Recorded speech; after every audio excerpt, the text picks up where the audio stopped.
نحمده ونصلي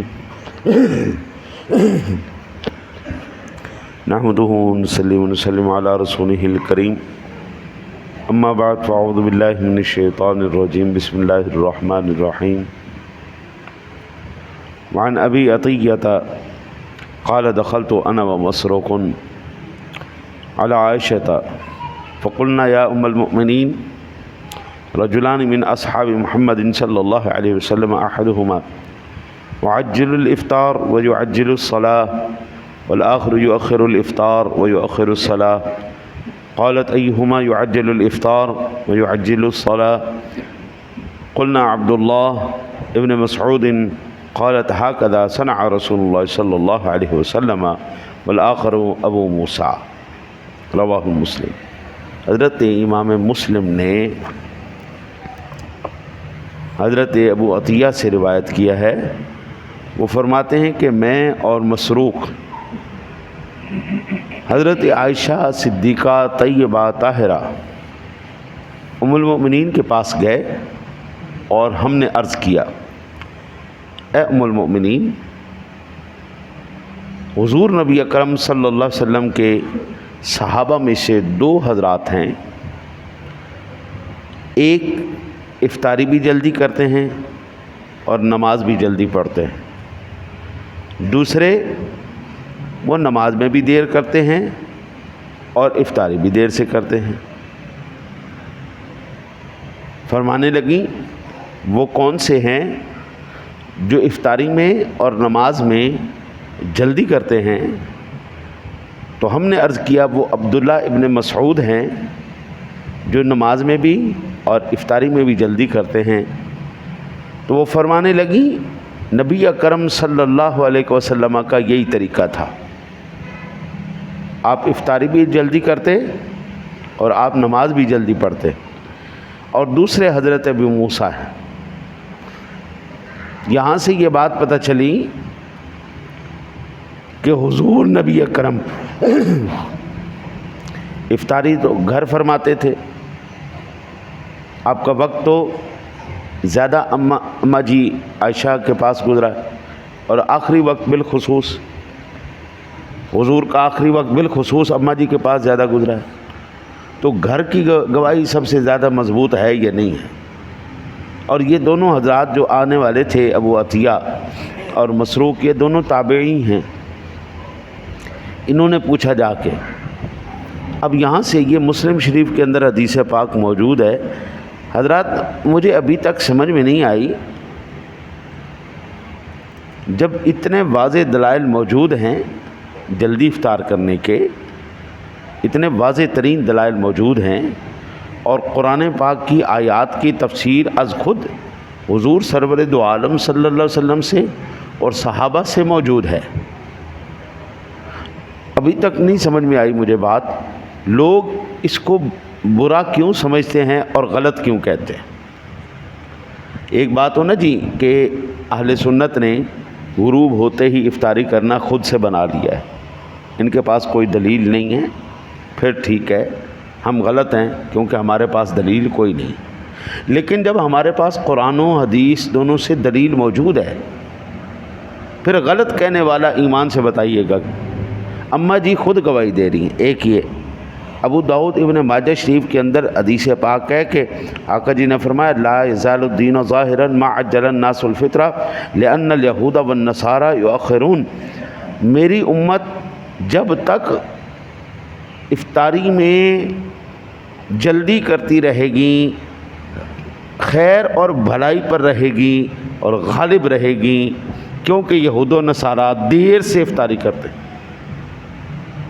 اماں جی سے جب پوچھا کہ حضور کا طریقہ کار کیا تھا، ہمارے ہاں دو بندے ہیں، ایک افطاری بھی دیر سے کرتا ہے، ایک نماز بھی دیر سے پڑھتا ہے، ایک افطاری بھی جلدی کرتا ہے، ایک نماز بھی جلدی پڑھتا ہے۔ آپ نے فرمایا وہ کون ہے جو نماز جلدی پڑھتا ہے اور افطاری جلدی کرتا ہے؟ انہوں نے کہا جی عبداللہ ابن مسعود، کہا حضور اسی طرح کرتے تھے، یہ حضور کا طریقہ کار ہے۔ ہمارا المیہ ایک ہے کہ ہمارے پاس کیس بڑا مضبوط ہے، ہمارا اہل سنت کا کیس بڑا مضبوط ہے، کیونکہ ہمارے سارے حوالے قرآن و حدیث سے ہیں، لیکن ہمارا وکیل بڑا کمزور ہے۔ ہمارا وکیل بڑا کمزور ہے، یہاں پر بیٹھا وکیل کیس صحیح سے لڑ نہیں سکتا، اس لیے مار کھا جاتا ہے۔ ابھی آپ دیکھیں اہل سنت کے کتنے بچے رفع یدین کرنا شروع کر گئے۔ اگر یہاں پر بیٹھا ایک مضبوط وکیل ہوتا تو وہ صرف اس بچے سے ایک سوال پوچھتا، بیٹا یہ بتا دے یہ جو تو نے شروع کیا ہے میرے نبی پاک صلی اللہ علیہ وسلم کا کون سا حکم ہے جس پر تو نے شروع کیا؟ صرف ایک دلیل، بس ایک سوال پوچھے۔ یہ نہیں آپ نے مجھے بتانا کہ اس نے دیکھا حضور رفع یدین کر رہے تھے، اس نے دیکھا رفع یدین کر رہے تھے۔ حضور نے پہلے رفع یدین کیا ہے، بعد میں حضور نے چھوڑ دیا، حکم دے دیا نہیں کرنا۔ بابو وہ حکم جو نہیں کرنے کا ہے وہ آپ کہیں گے ہم آپ کو دکھا دیں گے، لیکن آپ یہ دکھائیں جس میں رسول اللہ صلی اللہ علیہ وسلم نے، آپ دیکھا جس نے کیا ہے تو اس نے تو دیکھا ہی ہے، جب تھا رفع یدین تھا اس وقت تو سب نے دیکھا نا، تو اب وہ تو گواہی دیں گے جناب ہم نے دیکھا ہے حضور کو۔ او بابا حضور کا اپنا فعل کیا تھا، آخری عمل کیا تھا؟ حضور نبی اکرم صلی اللہ علیہ وسلم کی ذات گرامی نے منع فرما دیا رفع یدین نہیں کرنا۔ وہاں پر دیوار پہ بھی میں نے حدیثیں لکھ دی ہیں، ادھر میری کتاب جو ہے وہ اس کے اندر بھی میں نے احادیث لکھ دی ہیں، نبی اکرم صلی اللہ علیہ وسلم کا واضح فرمان۔ اب یہ اگر دلیل آپ پیش کریں بچے کو، کون سا بچہ ایسا جو حضور کا عمل دیکھ کر نہیں مانے گا؟ اب وہ ڈھیٹ ہی ہوگا نہیں جی، وہ ڈھیٹ ہونا تو ایک الگ بات ہے، لیکن حضور کا ایک دفعہ ہمارے پاس دلیل ہے، ہمارے پاس آقا جی کا عمل ہے، ہم جلدی افطار کرتے ہیں، ہمارے پاس حدیث ہے، ہم جلدی نماز پڑھتے ہیں، ہمارے پاس حدیث ہے۔ جو دیر کرتے ہیں، جو دیر سے نمازیں پڑھتے ہیں، بابا وہ اپنی اختراع کے اندر بیچارے گم بیٹھے، کہتے ہیں جی اتم الصیام الی اللیل، رات آنے تک روزے کو پورا کرو۔ اب رات کب سے شروع ہو رہی ہے یہ فیصلہ اللہ رسول کریں گے یا آپ کریں گے؟ سادہ سی بات ہے، رات کب ختم ہوگی اور کب شروع ہوگی، اس کا ابتدائی وقت کیا ہے، اس کا انتہائی وقت کیا ہے، یہ دونوں فیصلے اللہ رسول کریں گے۔ اور صحابہ کرام علیہم رضوان جنہوں نے حضور کو دیکھا ہے، حضور سرور دو عالم صلی اللہ علیہ وسلم کا بھی عمل یہ تھا اور آپ کے صحابہ کا بھی عمل تھا، وہ اونچے مکان پر چوبارے پر اپنے غلاموں کو، اپنی بانیوں کو کھڑا کر دیتے تھے اور کہتے تھے کہ آپ نے دیکھنا ہے جیسے ہی سورج غروب ہو جائے، جیسے ہی سورج غروب ہو جائے آپ نے ہمیں اطلاع دینی۔ وہ یا ہی غروب ہوتا تھا، کوٹھے پہ چڑھ کے دیکھتے تھے، یا ہی سورج غروب ہوتا تھا فوراً اطلاع دی جاتی تھی، صحابہ کرام اور حضور روزہ کھول لیتے۔ ہمارے پاس سب سیٹلائٹ ہے، اب سارے جدید آلات ہیں، اب کس چیز کا بھائی یہاں پر خدشہ ہے؟ صرف اور صرف ایک چیز، میں نہ مانوں کوئی اور دلیل پیش کرو، اس کا علاج کوئی نہیں۔ وہ نا جی ایک بچہ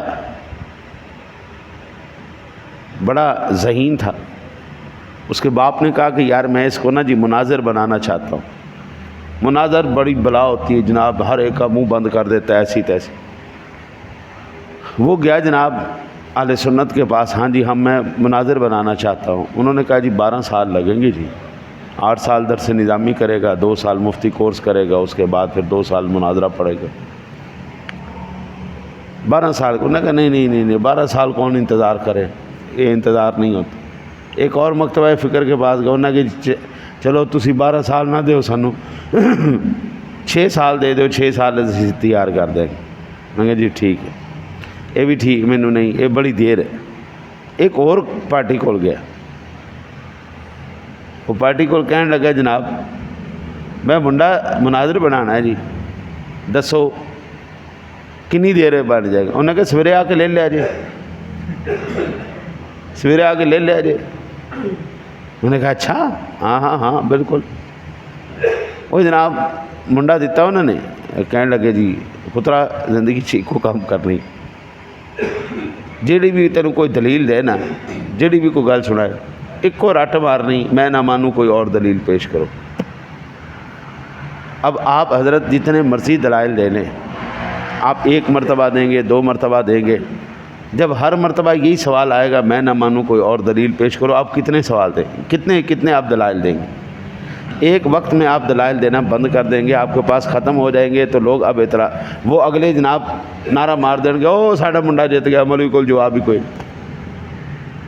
ایک سیاح بندہ بھی بیچ بیٹھا سی، انہوں نے کہا اچھا پترا تیرا علاج بھی اسی کر لینا، وکیل ساڈا تگڑا آ گیا، تگڑا وکیل آ گیا، انہوں نے کہا جی ہاں جی مولوی صاحب دلیل پیش کرو، انہوں نے کہا جی میری دلیل یہ ہے کہ یہ جو شخص تیرے ساتھ کھڑا ہوا ہے یہ تیرا باپ ہے۔ اس کو ایک ہی سبق سکھایا سے پترا تو ایک کوئی گل کرنی، میں نہ مانوں کوئی اور دلیل پیش کرو۔